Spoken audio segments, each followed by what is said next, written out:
تو خوشی محسوس ہوتی ہے. اگر یہ اچیومنٹ امریکہ میں ہو یا جرمنی میں ہو یا آسٹریلیا میں ہو تو ہمیں وہ خوشی اس طرح سے محسوس نہیں ہوگی جو اس خطے میں ہوگی. لگان فلم میں سب کی ہمدردیاں وہ جو مقامی لوگوں کی کرکٹ ٹیم تھی ان کے ساتھ تھی، چاہے وہ پاکستانی ہوں چاہے ہندوستانی.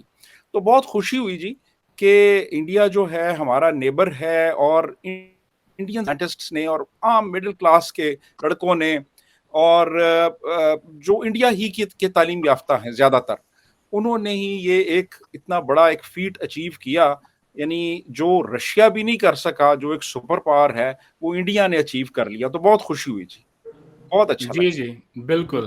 اور آپ کی پوسٹس دیکھ کے مجھے اور بھی زیادہ خوشی ہوئی. دلاوے صاحبہ وہ سائنٹسٹ جن کی ہم نے تصویریں دیکھیں، ان کو دیکھ کر سوشل میڈیا پہ ایک بہت بڑا ایک ٹرینڈ وائرل ہو گیا ہے کہ اگر آپ اپنی بچیوں کو پڑھائیں گے تو وہ آپ کو چاند تک لے کے چلی جائیں گی. کیا کہیں گی آپ تو خود ایک ٹیچر ہیں. تھینک یو ویری مچ، آپ نے مجھے موقع دیا. ایک تو یہ بات کہ اس والی خبر کے اندر اصل میں خوشی کی باتیں دو تھیں. ایک وہ اچیومنٹ بھی تھی، اور چونکہ میں خاتون ہوں اور میں اپنی کمیونٹی کو اس طرح سے ہائی لائٹ ہوتا دیکھ کے اور ان کی سکسیس پہ بات ہوتا دیکھ کے میں نے بہت انکریج فیل کیا. ٹھیک ہے، بات وہاں سے شروع کروں گی، دوست اور دشمن سے.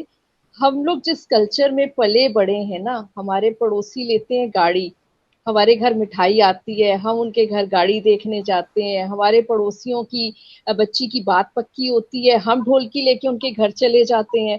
تو یہ کلچر جو ہے نا، یہ ہم دونوں ملک شیئر کرتے ہیں.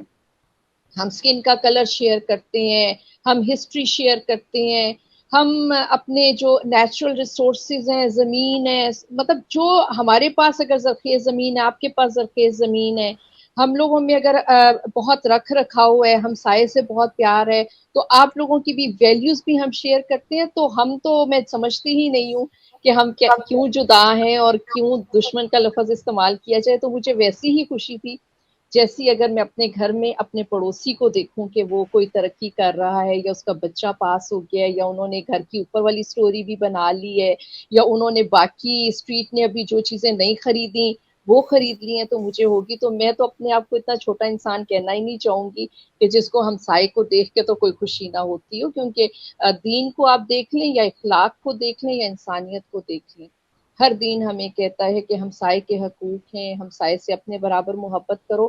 ایک طرف ہم اس کا پرچار بھی کرتے ہیں، دوسری طرف ہندوستان ہمارا دشمن بھی رہتا ہے. تو میرا تو دوست ہے اور ہمیشہ دوست رہے گا. تو مجھے تو اس کی ترقی سے یا وہاں پہ ہونے والی سے بڑی ایک پازیٹیو کمپٹیشن سوچا جائے تو یہ بہت اچھی بات ہے. کلاس رومز کے اندر ہم اس کو کہتے ہیں کہ آپ جب کسی بچے کو اپریشیٹ کرتے ہیں تو دو کیٹیگریز ہوتی ہیں ساتھ والے بچوں کی.